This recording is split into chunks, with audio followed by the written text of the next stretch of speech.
Hey everyone, we're back with another episode of Discussions with Dre. It's episode 6. I'm with a special artist today. He's from Winnipeg, Manitoba. He's currently in Toronto right now, probably working on his new album. Peter Takis, how you doing, man? What's going on, man? You reached out in like June or July, and I'm glad we scheduled it for right now. It's good to talk to you, man. It's good, man. We've talked a lot over Twitter over the years, probably Instagram. I just sent you my rough draft stuff, and you always give opinions back on it, so I appreciate you doing that. You're always been real, man. I really appreciate you doing this. Yeah, it's cool that you're shifting into having these conversations. Podcasting is people want to know about the person behind the song. You know, you have a 3-minute record, that's cool. You have some cool Instagram photos, that's cool. Maybe a cool tweet, but it's much more important to have a 40-minute, 60-minute conversation and actually get to know the person. You could like my song, but I'd rather you appreciate my story too, you know? So it's cool that Exactly. you're doing this and giving a bunch of local artists opportunity to explain their backstory and if they have a cool backstory, you know? Thanks, man. I appreciate that. That's what I find I like the most about the artists I mess with is them. So this is like a good time to, show people who you are, and I love doing it. So, first off, I mean, like I sat down preparing, like, where have you been the last couple of years? You know, I'm just thinking about that. Where have you been? Yeah, I mean, well, right now I'm in Toronto. That was a very recent change. COVID kind of changed the vibe out in LA. There's not a lot of songwriting opportunities. There's not a lot of labels that are open. Half of my management team moved back to Canada, so it was time to come back. But for the most part, I was just in LA working on this album, minding my own business, trying to stay out of the way and keep it private until the package was ready. You know, this is the first time like when I was younger and I'm making music, I kind of fell into that trap of I'm in the studio with a cool person. Let me like Instagram it, Yeah, or yo, I'm with this guy. I need to post a picture so everyone knows I'm with this guy. But this was the first time I was like, you know what? I'm in the studio with this guy. It's cool. But I think people need to hear the final product. They need to see the song when it's ready, the video exactly. when it's ready. They don't need to know 6 months prior that I was in the studio with a cool person. That does nothing for you, you know? And it kind of ruins the element of surprise sometimes too, right? Of course, man. Like I was gone for like 2 years from the internet, and I just came back and like dropped the cover art, and I'm like, all right, album's on the way. Here's the first single, and that got a lot of people excited, and that was kind of the mission, man. The element of surprise and to get excited about a record versus, hey, I'm in the studio with this guy a year ago. Hey, I'm shooting the video 6 months ago. Hey guys, this song's coming out in 4 months. Yeah, In 30 days, and you're doing like a 30-day countdown. It's like, drop the music. People yeah, are gonna exactly. you don't Uh, need to know every behind the scenes boring thing that goes on in the biz, you know? I totally feel like that. There's definitely oversharing now, and it's like clout's a currency, right? So it's like it's one of those things like, oh, how much more clout can I get before this record comes out? I totally feel you on that. Yeah, like the Kendricks, the Drakes, everyone who's big doesn't really overshare. This was a mystery, so I respect that. I applaud you on that, man. That's pretty great. And like that kind of sounds cool, but there's something very real about being reserved from promo or social media where algorithms are gonna penalize you. If you're posting once a week or if you dip for 2 years, those social media algorithms are not gonna be your friend. Yeah, People forget about you. I'm going to lose fans that do want those updates every day, that want 10 stories a day. And that's okay. You just got to decide what type of artist you want to be, what type of private life matters to you. I mean, it would probably be a little more lucrative if I was all over that, but that's just not the life I'm trying to build at the age of 25. You know, I want to have a private life first. I want to have a team that I really care about in private. hmm And I want to be known for the records. I want to be known for my on-court performance, not my off-court performance. You know, exactly. I watched The Last Dance documentary like 3 times in a row, the Michael Jordan documentary on Netflix, and he's just on court. Performance was everything. He didn't want to talk in these media junkets. He didn't want to have the one-liner. He was like, I'm just gonna win. Yeah, if it wasn't ball, it was nothing. You know what I mean? Like, And for like my music, look, when it's time, like From the Start is out right now. I had 4 interviews yesterday. I have 5 today. I have 3 radio call-ins tomorrow morning. When it's time to promote a song I'm proud of, let's go. I'm going all in. This is my record. I worked months on it. This is it. I think it's a hit. It's an important record. But when it's not about something I'm proud of, like I'm not just going to be, tweeting all day. Like who cares about like my hot take on what happened on Twitter yesterday? They care about hopefully the 3-minute song I just put out versus an Instagram story, which I'm just not interested in right now. Yeah, and I don't blame you for that, because everything's oversaturated in that aspect, I guess. And that tweet, no one remembers that tweet, but people remember that song. Of course. Exactly. So That's it right there. I love the song, by the way, from the start. It's great. I never heard of Veronica before, but wow, wow, is she talented. Yeah, I'm glad Veronica you. is just an incredibly talented Canadian songwriter. She's done some really big records in like pop music and dance music. If you listen to Top 40 radio in Canada, you will hear her voice just about every 2 hours on a different record for the past few years. And I'm thankful that I got to make a really cool record with her. Second record off the album, and I think it's special. And the reaction's been really great so far. Yeah, it sounds like a special record, and the production is clean, crisp. God, I loved it, man. I was sitting there just like, oh, okay, okay. It kind of got. I was in a kind of a bummer mood, and I was like, oh shit, I'm actually ready to start my day and do things now. So That's the goal with every record. so back to, I guess, when you're working on the album in LA for the last couple of years, right? Yeah, it's been literally 2 years straight working on this album. I feel like I've made 100 records, and Jeez, to whittle it down to 10 is, we're still not sure what 10 it's going to be, but I've been working really hard on it, trying to create a real body of work. And there's this, like, you hear this all the time, and I'm not trying to like hit you with like a one-liner, but yeah, an artist's debut album, it almost takes your entire life to make that first album. Like, I'm 100%. 25. I put out a lot of singles that have done really well. I've done a lot of cool shows. I've put out some remixes that mattered, but putting out a body of work, that's like, I'm telling my story of 25 years. I'm putting my entire story into a 10-song project. So Crazy. I didn't take it lightly. Like, your debut album, you only get one. You only get one debut album. So I'm not, filling it with a bunch of pop singles. I'm trying to tell a real story and time it properly. And even right down to like the packaging of it, like the album's called Welcome Home, right down to the merch, the visuals, all the cover arts. Like, I have interludes, I have outros. I'm taking the body of work very seriously. It's not just a compilation of a bunch of hot singles, right? Yeah, exactly. Yeah, you've been sitting there for 2 years doing it, so you must have been taking it very seriously, and that's important, to sit down and let things breathe, let records breathe and see how they age over time. Go back to Welcome Home. So it's called Welcome Home. Can you give me like a little insight why it's called Welcome Home, or will that spoil anything? Well, no, this is like I said, like, it took 25 years to be able to put out a debut album. This is the story of, growing up. This is the story of whether it's all the way back to childhood or whether it's back to our hometown, Winnipeg, Manitoba, and the come up, the pain of coming up, the nostalgia of, missing Winnipeg. I haven't lived in Winnipeg now in 5 years, That's 4 crazy. years. So there's a natural nostalgia. Like, I want to go back. And even like a song like Wait For Me is a very interesting record. I'm very proud of doing it with Goody Grace, but that story is me having to leave, having to go to Toronto, having to go to LA, having to go to Vegas and try to make something of myself. But in the back of your head, when you're gone, I don't care what you're doing. I don't care how cool you think you are. In the back of your head, you're like, I kind of hope like they don't forget about me. Like, do you know what I mean? Exactly. That would be for me. Like, I'm thinking like, yo, that girl from 5 years ago, like, I got to make some of myself. I got to do all these things. I can't be home right now, but don't like move on. Don't forget about me. Yeah. So like that's the story of Welcome Home. Me being insecure and concerned that just because I'm moving around and I'm building relationships across the US, in the back of my head, every time I go to sleep, I hope my hometown still cares. I hope they're still excited when I put out a song. I hope eventually when I come back and do a show, it matters to some people. And I hope there's 18, 19-year-old artists coming up that can look at someone like me and someone like Goody and still get inspired. And they haven't, I'm not too far removed.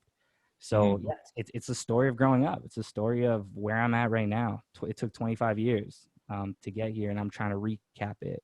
And Wait For Me is a story of please don't forget about me, guys. Yeah, man. You know what? And I'll relay a message back to you, because we were sitting in the studio one night. We're like, "Where's Peter Takis?" And trust me, we didn't forget about you. Like, we want to hear some shit, and we're finally hearing it, and we're happy you're back. Oh, man, thanks. So back to, I guess, Wait For Me, some insecurities in that record, right? Some vulnerability. Did it affect your mental health on being on the road, going, say you went to Mexico, like you went to Mexico, you went to Vegas, you did all these big shows back in a couple of years ago, right? Did it affect your mental health? Did you have to work on that? Oh, of course. Yeah. Where we come from, building from literally zero, like zero, to Yeah. doing shows for 10 people that don't care, to putting out songs where literally no one cares, to being able to play these big shows, big festivals, meet your idols, be in the studio with some of your idols. Crazy. That was awesome, but there's a lot of pressure to that, man. And there's a lot of, when you're moving really fast, Mm-hmm. you need to slow down, not to rest. You need to slow down to make sure you're going in the right direction. And Yeah. just because you're busy and you're moving fast doesn't mean, like, Yeah. I'm doing a show every weekend, just because I'm putting out songs, just because I have a record deal, doesn't, like, I'm moving fast, but am I moving in the right direction? So I had to pause. I had to look at the people around me. I had to make decisions that, hey, I'm moving fast. That's really cool, Mm-hmm. but it's also an illusion, like, that I'm going in the right direction. I need to pause, reset, and go in the right direction. But yeah, a big part of leaving social media was obviously to focus on the album, but there were mental health concerns, man. It's not a a natural transition to be that young and to have that much pressure, No, whether man. it's scheduling or having a major label, having multiple people on your management team, having agents, having people that rely on you now financially.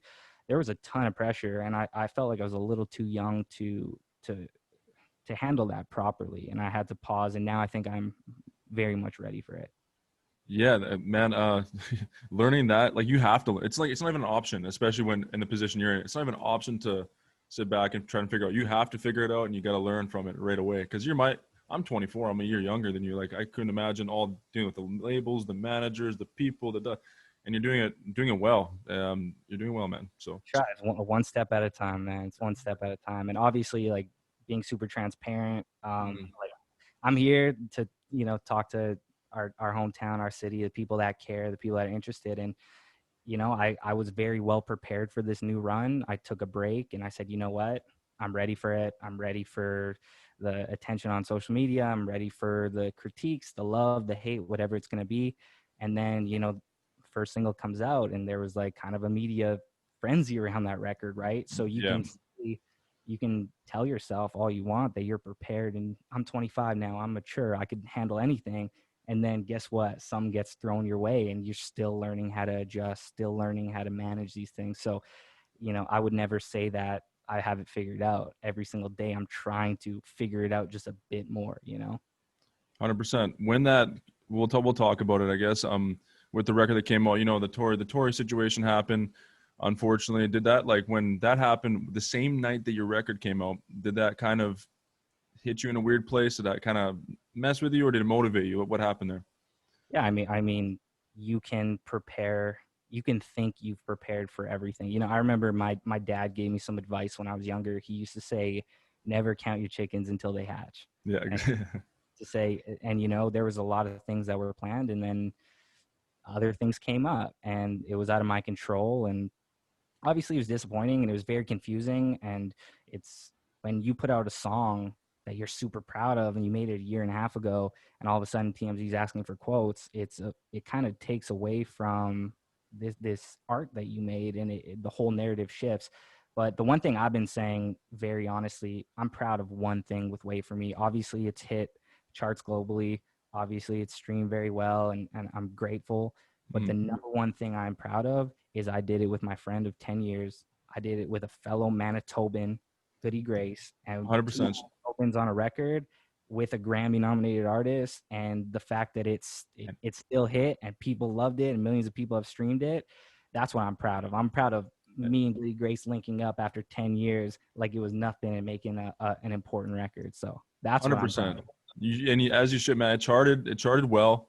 It sounded great, and when I first saw it come, I was like, "Oh shit, this is super cool!" Like, especially being from here, right? You look at that as an artist myself. I make music. A lot of people make music here. We're like, "Oh damn, Takis put out this record." That was like super important. Like, I I've said, like, I've made like 100 records in the past 2 years.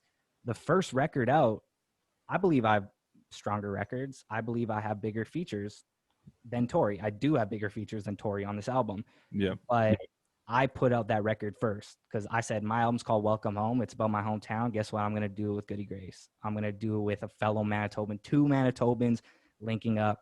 That's the narrative. That's the story. That's what I'm trying to, like, inspire some kid in the studio right now, because, you know, there's only been 1 or 2 Manitobans in the past decade that have really crossed over and have had global records. And usually once you leave, you just leave. Yeah. I was in the position where, you know, someone else could have been on that record, but I was like, how dope would it be if 2 fucking Manitobans that were friends since the age of 16, that used to put out songs that sucked, that no one cared about, came together at probably the biggest point. Like, Goody's at one of the biggest points in his career. Tori was at the biggest point in his career. I was coming back, and like, we all came together on a really dope record. But yeah, until the day I die, I'm going to be proud that I put out an amazing record with a friend of 10 years, Goody Grace. And the thing is, him and I are going to keep making great records for the next 50 years. Damn right. I love that energy. I love that hometown energy. I love that I like that 50 years comment too. I'm making these records consistently, baby. We're making these records. I love that shit, man. I mean, and me sitting back too, it's inspiring. It really is. You know, I make music myself, and it's just inspiring just to see what you guys are doing out there. And I applaud you guys, man. Like, we're putting Winnipeg on the map. And I remember back in the day, man. I remember back in the day, you were on Hot 103, right? A long time ago, and you were putting on these tapes, and they were still crazy quality back then. So it's just kind of crazy to see things go full. It's 5 years later. How many local hip hop mixtapes have I put out that no one talks about, man? I put out like 10 of those things. I've been putting out music since I was a teenager, man. And I'm just grateful that, you know, the idea, just what you said, like, put the city on the map. That's something that I've been like learning. I remember when I was younger, like, a local artist would say, I'm put the city on the map, and push their stuff to the city. Mm-hmm. But the thing is, everybody in the city knows where the city is on the map. When you're talking about putting something on the map, I'm talking about Goody and I having like the number 35 song on Spotify in Netherlands, and thousands of kids from Amsterdam, that's their favorite song. And they're like, wait, 2 artists from the same place? What's Manitoba? Exactly. That's the city on the map. Exactly. And, I'm just glad I'm in the position where we're having really global records. Like, the fact that Canada was like our 4th biggest market, I think, for Wait For Me is kind of cool to me. Like, that's fucking awesome. The fact that like countries around the world are gravitating to this record, it's incredible. It must be cool looking at the numbers and being like, oh shit, they really listen to my record? What? Like, that's crazy. Like, it's nuts. It's nuts to think about. It would have been cool if it was just me. That's one thing, but 2 Manitoban artists. That's what, like, man, every single day, I'm never gonna take that for granted. Like, 2 artists from where and you probably remember, I don't know if you remember Goody from back in the day. Oh yeah. Him and I trolling around, putting out records that would get 100 plays, and people would make fun of us and stuff. And to see his growth, and like, with the talent that he's cultivated, and to come together, it's like, man, it was important for us. 100%. I think that's it's a funny dynamic. Like, you start off and you get made fun of, and then you keep going, and you're like, oh, I'm getting onto something. And now guess what? I'm putting out records with fucking Tori, Goody Grace, and I got all this shit going on. It's crazy, man. That's like the barrier to entry, though. I used to, when I was younger and like super immature, I used to be like, why are people making fun of me on Twitter? But that's the barrier to entry. If people aren't criticizing you, you aren't in the arena. You're not even playing the game. You're outside in the parking lot. Once you start getting criticism, hey, maybe I'm in the nosebleeds, a little more criticism, you're like, okay, maybe I'm courtside right now. And eventually, once you see, I mean, the pressure and the conversations around even just Wait For Me, you're like, oh, I'm on the court right now. This is crazy. I'm in the real game. I'm working with really big artists. I got major labels involved. Right.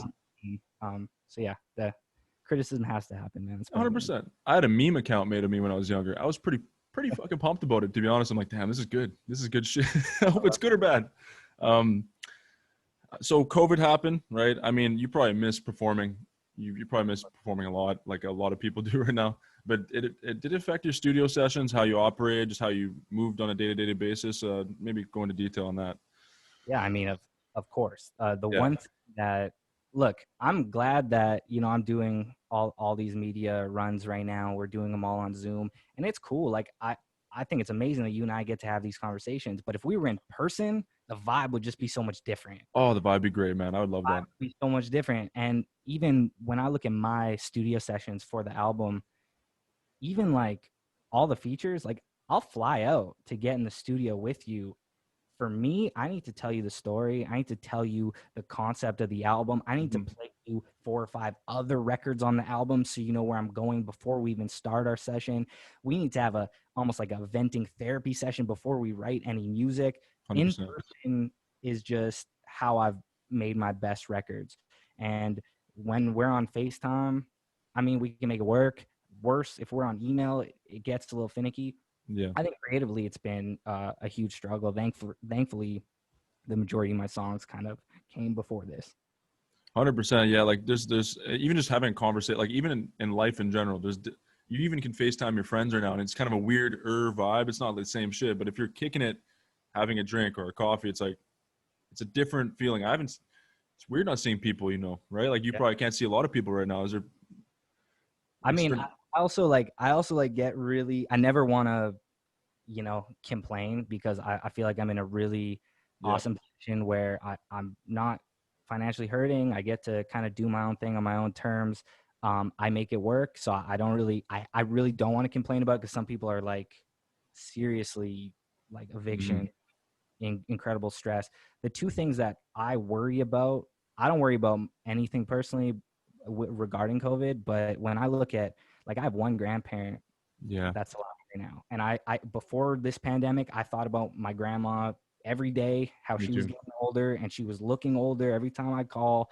And now that with this pandemic, I think about her every single day, and it worries me because that's a serious health concern. I'm not worried about really my health with this as Yeah. much, but I think about my grandma all the time. And for young people that maybe aren't in this position, there's a mental health crisis going on right now. If there was before the pandemic, there's serious concern. So I'm more worried about other people. I want us to get through this. I hope top of 2021 we could reset and everyone I could hope so. be stronger.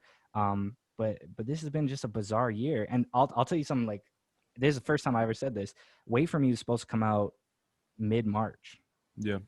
and we had radio promo run. We were gonna set up shows for it, and as soon as kind of the pandemic hit, label called and they said, hey, like, we're not too sure about what's going on, but let's postpone it by like a month because I'm sure it's gonna go away. Like, we Yeah. thought at the time in March that, hey, I'm sure everything's gonna go back to normal come April, and then it's April, and then it's May, and then Yeah. it's June, and then we drop in July, and nothing's really changed. So it's I mean, no one could have predicted this, man, but I hope people are staying strong. I hope we could come out stronger. That's like the only option, man.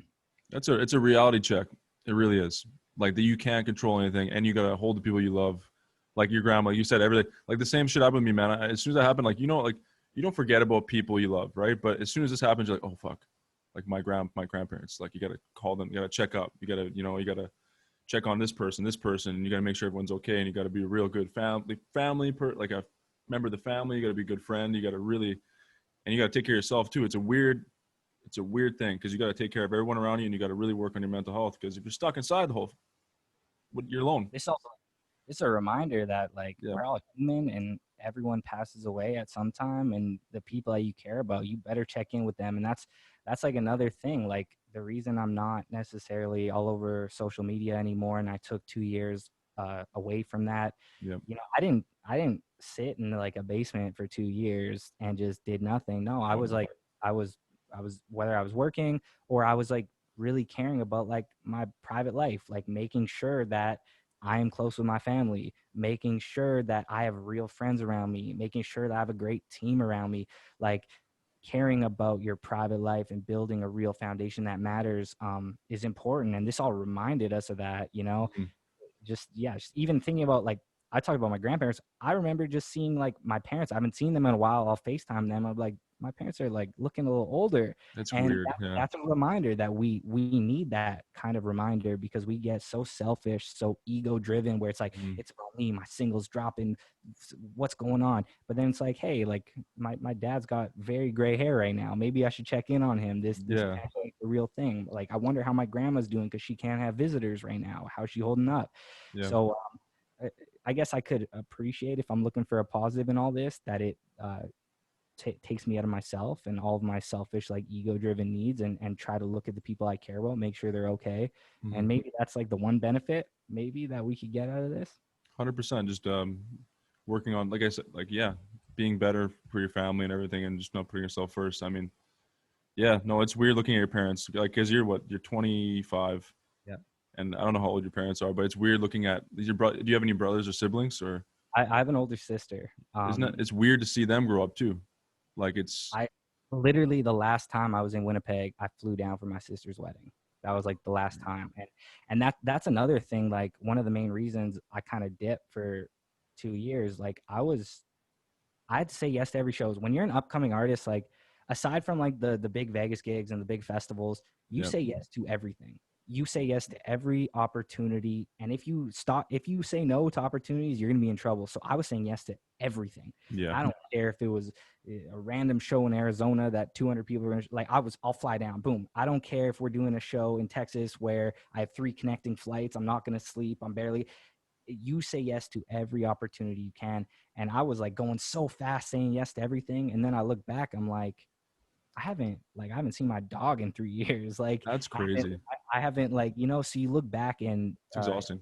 it's exhausting. And this reminded me, as much as I'm eager to get back on road, I'm eager to do shows again. And I miss touring. Hmm. I'm never going to let it consume me like I did before. I was so like green, so like wide eyed, where I'm like, yes, I'll say yes to everything. I'll do anything that my manager tells me. And now we need balance, because, man, life's very short. COVID reminded us of this.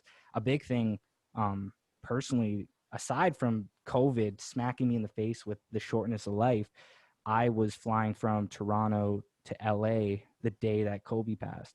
And that Right. reminded me, hey, Peter, like, Yeah, you got your head down with this album. You think you're a cool guy because you work with these guys.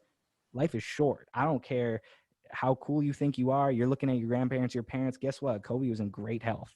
And yeah, so 2020 for me, if I'm looking for positive, because I want to make this a dark podcast, you're yeah. my It's all good.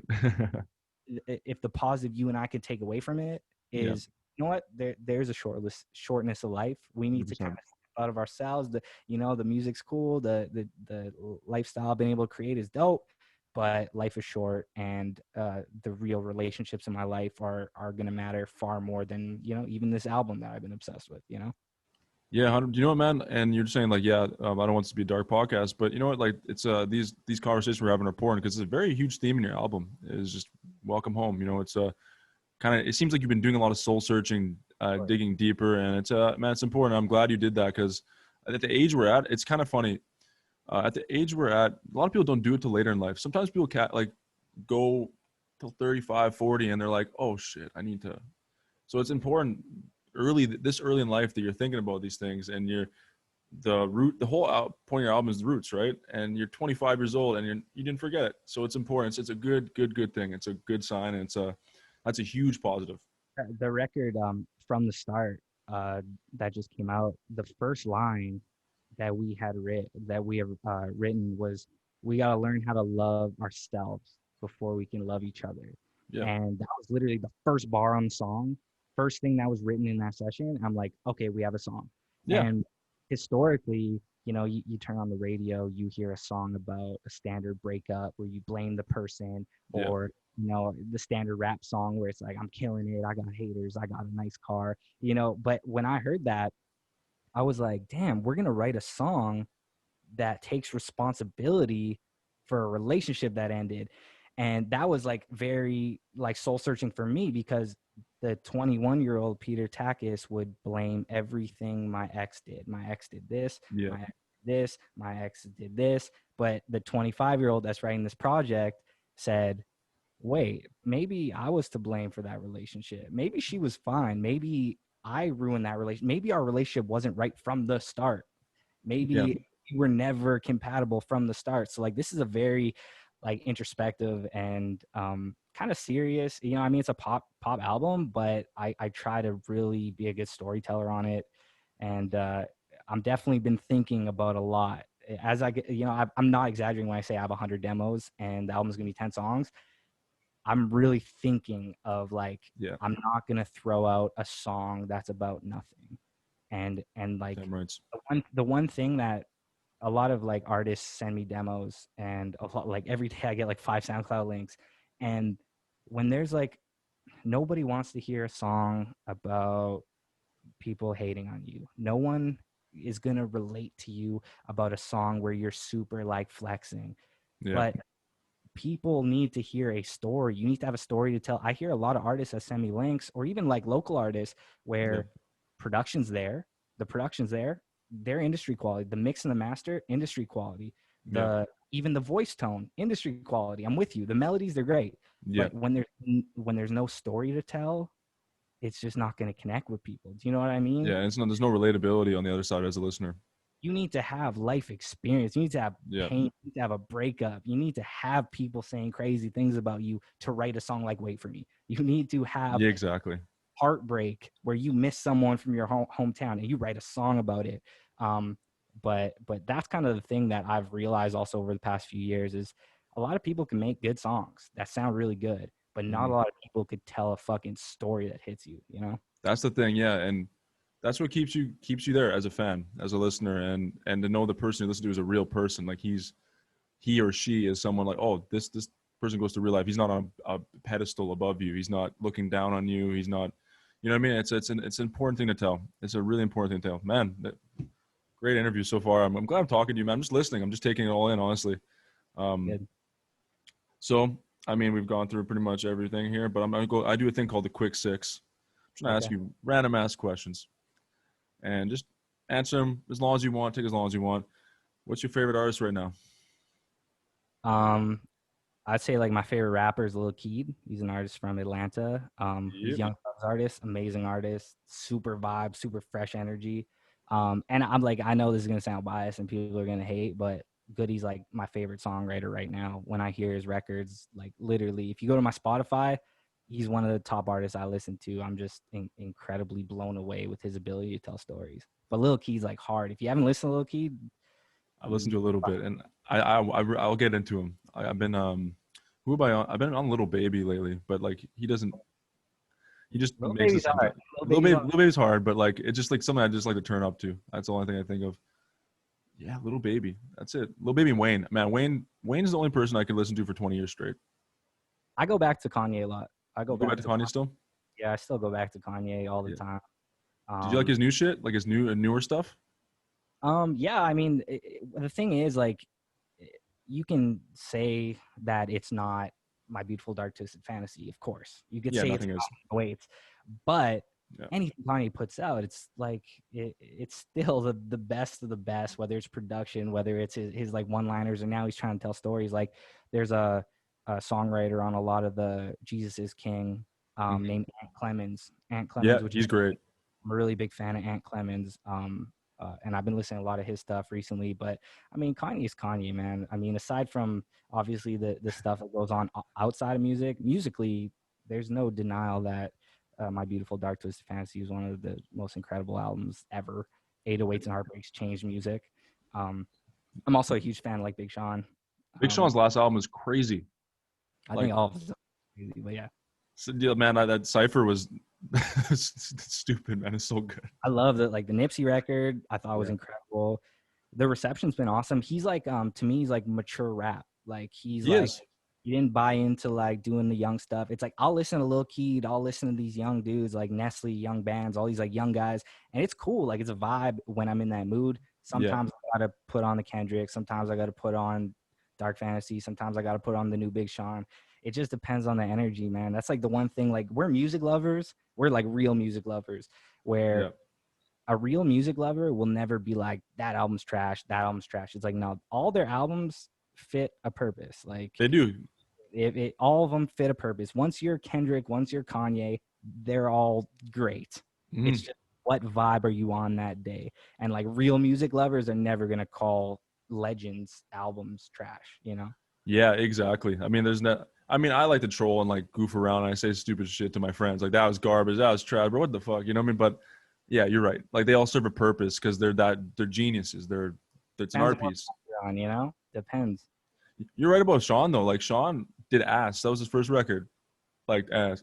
And then now he's doing records with Nipsey like Deep Reverence and all these. And Marvin Gaye and Chardonnay, he Do it. did like I do it like Yeah. he was the mumble rap, like he was like the Mhm. hype beats rapper, and he just kept growing. Like you could hear his growth, and like obviously I make completely different music than Big Sean. I got to meet him a few times, which was dope. But Hey.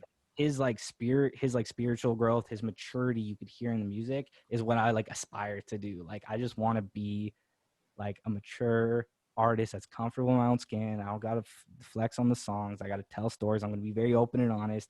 And like I like aspire to have that kind of mentality that I think Big Sean. And also he'll dip for 2 years. Yeah. Like, yo, I'm working on this album, leave me alone. And I like respect that. That's the type of artist I want to be. And I've kind of like I've kind of accepted that that's kind of the vibe I'm probably gonna be on as I grow. That's important. That's important because you come with something fresh and you don't listen. Like, say if you dip for 2 years, you don't have any outside influences necessarily. It's like, this is my body of work. You know, that's like a really good point in terms of not being Yeah. on social media. So something I used to do when I was fucking scrolling nonstop, Yeah, it's I would terrible. like I'd follow a lot of other DJs and producers and songwriters that I was a fan of. And when I would go on Instagram before a session, I would say, "Oh shit, this guy's song is like on this chart. Oh shit, this guy's song's performing." And then subconsciously, I go to the studio and I make just a fucking bootleg of what I just saw on Instagram. Yeah, Like it's weird, eh? you can, if you see something on social media that's fire, you're gonna, whether it's on purpose or not on purpose, you're gonna steal a bit of that sauce, and then guess what? You just made a song that's a little worse than what's already out. And Yeah. away from that, I was able, like a song like "Wait for Me," that is a down tempo, guitar driven house record that's 114 beats per minute, which is unheard of. Yeah, you're right. Yeah. An alternative indie voice, which is Goody. He Yeah. didn't want any auto tune on his voice. He didn't want it to sound polished. Hmm. And then I was like, let's put Tori on there to just like that was, you can't make that song if you're looking at what's hot, because that song fits nothing of what's hot. And it charted and did well. It did well, and I feel like when people clicked it, they're like, "Oh, this is different. This is different. This isn't what I've heard for the past 3 years." I And agree. I think leaving social media allowed me to have the confidence to put two artists like that together. Which, trust me, those two artists don't make sense on a record, especially not a pop dance record. But they did when you put it together, though. To convince Goody and say, "Hey, Yeah. I know you're doing these down tempo like sad guitar records and these pop punk records. Jump on this pop vibe." That's not easy unless it's hard. And when you're in the studio with Tory Lanez and you're like, "Hey, there's this, Goody does these down tempo guitar songs, and I know you've been doing nothing but rap 100 miles an hour. Yeah. Trust the vibe." Like it takes a lot of guts, and it takes a lot of trust before you could present that to these type of artists. And to that point too, what I really like about that too is I always did like, I dislike usually when someone like say if you worked with Tory or Goody and you just catered to their sound. I like that you took their styles and meshed it to your sound, and that's something that I like about artists that I fuck with heavy. It's like, oh, this person technically is not usually on this type of track, but that's Peter's sound. And I've been saying like the idea of like unlikely collaborations, and yeah, it's very challenging to do. And like it sounds cool to say I've done 100 records, but you know what's not flex. about that? When you try to do an unlikely collaboration and it doesn't fucking work, which I've done. When you're trying to put artists together, sometimes it doesn't work. 100%. Like I have one demo that's probably never gonna come out with like kind of like a legendary rapper, right? And actually, it might come out, but there's like a legendary rapper, someone that I've been a fan of for a long time, and I put him on with a country singer. Oh, that's like, awesome. Literally. So, but those are things like, will it work? I don't know, and we're still trying to figure it out. But like that attempt is just exciting to me because it's so easy to make the same beat with the same. I know all the pop singers that'll jump on the record, and I know exactly how to market it. It's so much fresher to experiment, and guess what? 50% of the time, it's a flop. It doesn't work out. I ruin an opportunity. 50%, it becomes a record that's like, oh shit, you brought these two people together. That's Exactly. new, you know? And who's not going to click on that? Say if you had like, say like, I don't know the names, or Chris Stapleton and like someone like, you know what I mean? Like, I don't even know, Project Pat. You know what I mean? That'd be like, you'd be like, what the fuck is happening? We got to hear this. So it's pretty cool. Next question, I guess, is most memorable performance. I think probably like well, there's two. I have two answers. The Okay. one that I always reference, I played main stage EDC Mexico City for Nuts. more people than I could even see, and that was like the first moment I remember. Like I was doing so many shows. I was doing so many like Vegas shows, so many like little festivals, little shows, New York, LA, all this, and then I go to that, and once I left the stage, I was like emotional, man. I shed a tear because that was the first time where I was like, I'm in the actual game. Yeah. That was because you can be coming up and even though maybe locally people are like, yo, he's in the game, this is crazy, when you're really in it, I still felt like I was on the sidelines. I still felt like I was like a couple rows over. I wasn't really in the game. And then once you play a festival like that, and you're getting dapped up by legends, and you're getting the respect, and you're building fans out in a market like that, that was when I said, oh, I'm actually in the game. I might not be a starter. I might not be AD today, but but you know what? I'm J.R. Smith on the Lakers right now. I'm chilling. I'm in the finals. You got a ring. I'm on the team. So that was the first time I was like, holy shit, I'm in the real game, the real music. Awesome. And then like just a memorable one. This I never posted. A year and a half ago, I got an offer to do a show in China. And that's crazy. I went down there for a week, and that was just really, it was just like culture shock. It was surprising to experience that. It was very weird to play music out for people that didn't know any of my music. That was a really interesting, just cultural experience. Really cool people out there. Everyone was really kind. It was a fun week. But I mean, that was also like, I'm not even gonna lie, that was one of when I came home, I was like, I gotta chill on shows for a bit, because it was like literally 30 hours of flights either way. And like, I get jet lag from 8. It was a lot. That was the first time where I was like, you know what, when we're going to do a show, it's got to be purposeful. I'm not just going to say yes because it's a cool market. But that was super memorable. I mean, playing a show in China was strange. Did you have like, okay, so this is just a stupid question. I'm fucking so scared of planes, man. Were you like, after a while, you just get used to traveling? Is it comfortable after a while, just on a plane? I mean, like, I'm pretty sure like one of my first like real flights was like my first show going to like Vegas. Like when I was young from Winnipeg, we didn't have vacations. I grew up like we weren't going on vacation ever. Yeah. So to fly, I mean, I was nervous at the start. I felt uncomfortable. The one thing that like is a superpower that I haven't been able to do, and I'm not, this sounds like this is such a stupid tangent, but the ability to sleep on a flight is a superpower for artists, and I haven't been able to do it. So I've been trying to figure it out. And like, it's so crazy. I can't sleep on flights, and then like a manager will be like, yeah, just work on records on the flight. I'm like, man, I can't sleep and I can't get in a creative zone on this. So it's kind of just a dud, man. I try to listen to like an audiobook or a podcast, and I try to make some use of it, but there's nothing. I'm a sketch bag. I hear a fucking turbulence, rumble. I'm preparing. I'm praying a bit. I'm looking next to me like, I love you, Mom. I love you, whoever I'm with. We're done. You'll get used to it. I hope so, man. I hope I take those flights, man. And when they all resume, man, it's crazy. Tea or coffee? Just a random. I drank coffee every single day since I was probably 12 years old. A cup of black coffee. Damn right. Black coffee's incredible.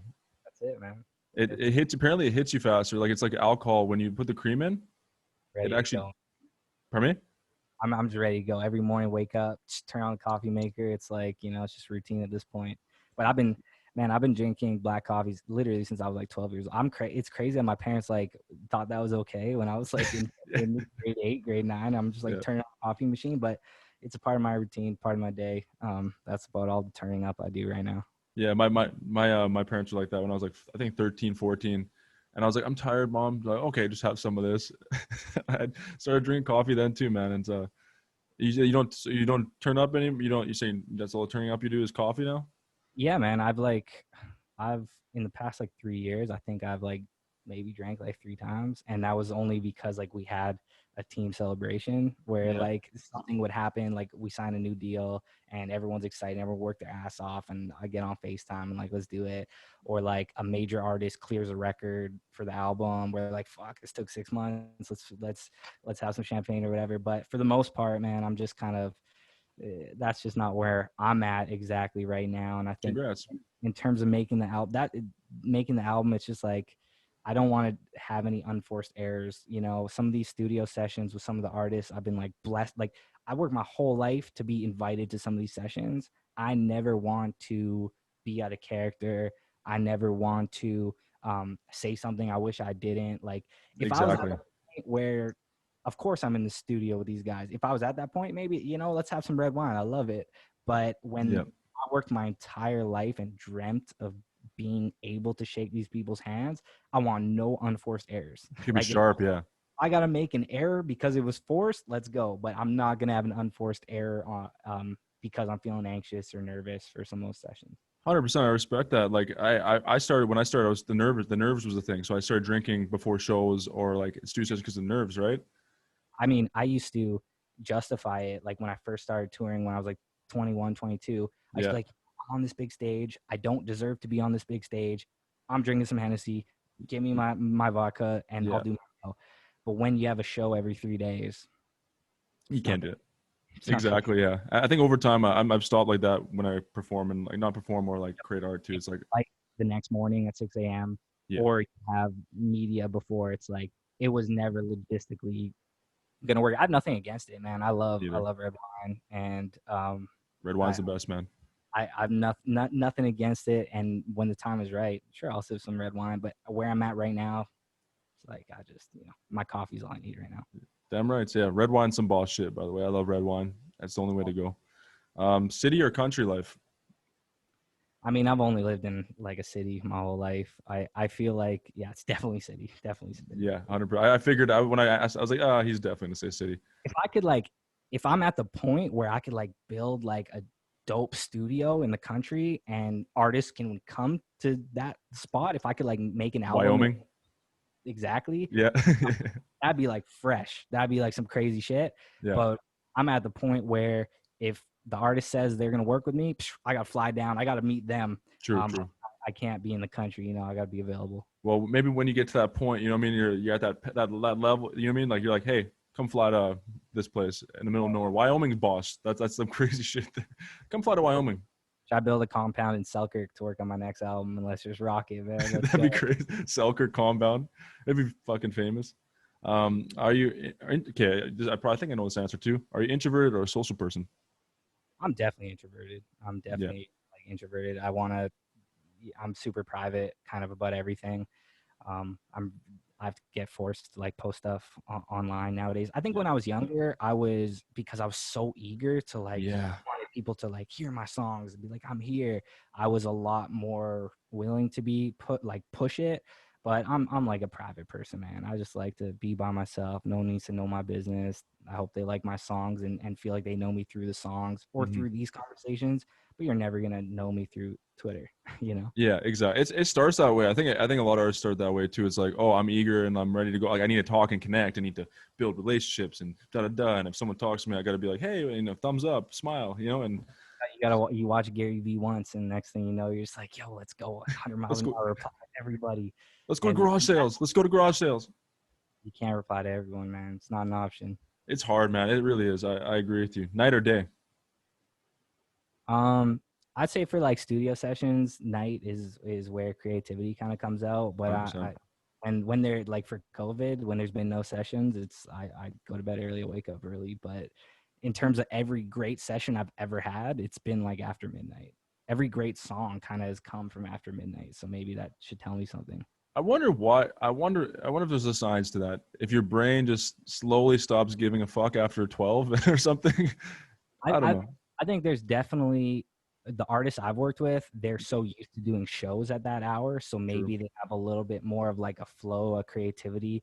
Um, Plus, when you're talking about subjects like whether it's you're talking about partying, you're talking about breakups, and you're talking about going out, or like those are subjects that happen after 9 p.m. True. So like when you're writing about stuff, I find like every artist I've worked with thrives after midnight. Damn right. Yeah, man, I agree with you on that. Speaking of that, that reminded me of that Goody song with Juicy J and G-Eazy. Nothing good happens after, what is it, 3 a.m.? I love that record. I remember hearing that a while ago. Man, trust me, he's got an album coming out. I'm as excited for his album as I am for my own. And I'm telling you, man, I think he's one of the most incredible songwriters. He's so, the one thing, like I've been bigging up Goody nonstop because like just a legend, one of the coolest people ever. And I think as Manitobans, we should really be getting behind him on like a crazy level of things he's done. 100%. But something that I've noticed is if I'm in LA or if I'm in a meeting in New York or whatever it is, I don't say where I'm from. Goody comes up casually in just music industry conversations, which is crazy. They don't know I'm from Manitoba. This is before Wait For Me dropped. This is before they knew I had a record with them. And he'll just come up because he's so respected right now in the industry. He's been a songwriter on big records that people aren't really familiar with. Oh, I know, yeah. Like he's an incredible artist, man. And I think maybe I just haven't been home in a while and I don't know, but what he's done and the artists he's worked with and still keeping it so real with me and willing to do records with me kind of whenever, I really would hope if I was back at home that the city was really behind him. I don't know. I haven't been, but come on, man. Like he's proved himself. There's nothing else he has to do. I really hope that the city's like 100%, yo, we got a guy that's in the game. As a Transcona representative back in Manitoba, I could tell you guys that you guys are talked about a lot. With my big group of friends, we've talked about it before, you guys, and man, it's congratulations on everything. Congrats on everything. I'm glad we actually get to have this conversation. We've been talking for years online, but I'm glad we get to. I mean, it's in Zoom, and hopefully one day we could have it in person, man. Like that'd be sick. Thanks for having me. I think this is really cool that you're doing these pods and getting to know people, and hopefully this conversation was interesting for people and they could get to know me a bit better. And anytime you need me, man, you reached out a while ago, we scheduled it, and I'll be back again. Thanks, bro. I learned a lot from this conversation. I just wanted to also, I wanted to learn. I wanted to just talk to you about this because it's, like I said, you're from the city. You're up in the game right now. I'm taking notes right now. So I'm doing my whole, at the end, plug everything you got going on, Peter. Tell everyone what's going on. I have a song called Wait For Me that came out recently with Goody Grace and Tory Lanez that I'm really excited about. The new single From the Start featuring Veronica is out right now. And man, my album's on the way. I hope you rock with it. If you don't, maybe the next song you'll like a little bit more. But yeah, man, that's really it. Everyone go stream Peter Takis' music. It's Takis though. It's Takis online, Spotify. Yeah. Okay, there, man. Peace out. Take care. I appreciate all this. Stay healthy. Congrats on everything again. I'm looking forward to the album. Thank you. Peace.